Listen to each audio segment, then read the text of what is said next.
Couple of weeks, even the most ardent of Joe Biden backers thought that the day would come, and today's announcement for some wasn't much of a surprise. Let's talk about it with Democratic strategist and Hillary Clinton campaign alum Shroff.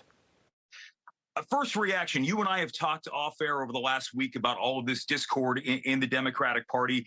Were you surprised that decision came down today? I don't think anyone can say they were surprised. I think most people understood it was an up in the air decision and there was so much back and forth. Now, I do think that a lot of this had to do with, I'm seeing sort of the most insufferable people on the internet run with the I told you so. It's not really the right way to think of it because they basically created an environment where they had to be right by tearing the president down beyond repair. But I think the reality is everyone's going to have to buck up and move forward and unite behind. It sounds like Vice President Harris. I'm very proud to see the president immediately come out, endorse her. Very proud to see my former boss, Hillary Clinton, do the same. Bill Clinton do the same. I think that's absolutely the right decision. And that's how we're going to get the energy back in this campaign.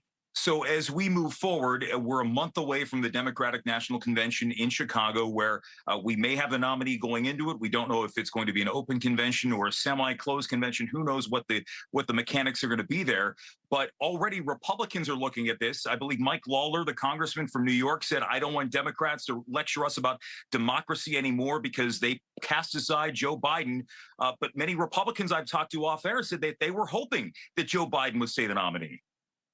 Yeah, I mean, I don't know what Mike Lawler's talking about. He's not known for his honesty. The reality is this is totally different than the violent insurrection he and his party have supported. This is part of the Democratic Party who gets to decide their nominee. There's a whole bunch of rules. The rules are being followed, and Joe Biden hasn't become the nominee officially yet. So this is all valid process, whether you agree or disagree with it. And it's shameful, I think, to equate a violent attack on our nation's capital with the democratic process of one political party. Meanwhile, the Republicans surely showed us the cult that they have around Donald Trump, with everyone from Nikki Haley kissing the ring, despite Nikki Haley voters and other people's voters saying they feel betrayed by that. So it's very much a circling of the elites in the RNC.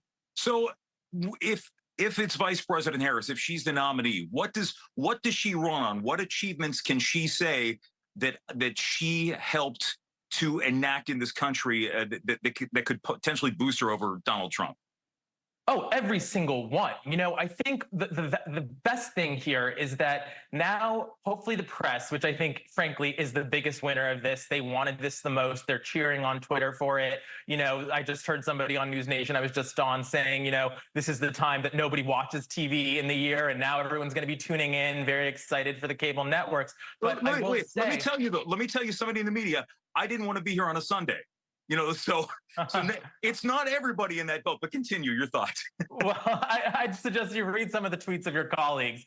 But, the reality is I think she's going to be able to take credit for everything Biden has done. And now that the press will sort of they got Biden out, which is what they wanted, they will hopefully turn and actually focus on the reality of this election, the flaws with Donald Trump, and the actual historic achievements of this Biden-Harris administration. And I think it's really worth noting, I just had a piece in the Huffington Post about this because I think people were asking, why aren't Democrats who love Kamala Harris rallying behind this idea that she should be the nominee? And I think the big concern among the base of the party, Black women, voters of color, women, was that you would see people like Joe Manchin and people like, Dean Phillips and all these folks try to skip over Vice President Harris, which you don't do when you have somebody that qualified and somebody that's symbolically important to the people who do the work of winning elections for Democrats. Because right now I feel my biggest fear, and I think there's optimism as well, my biggest fear is that sort of the loudest voices here were the podcast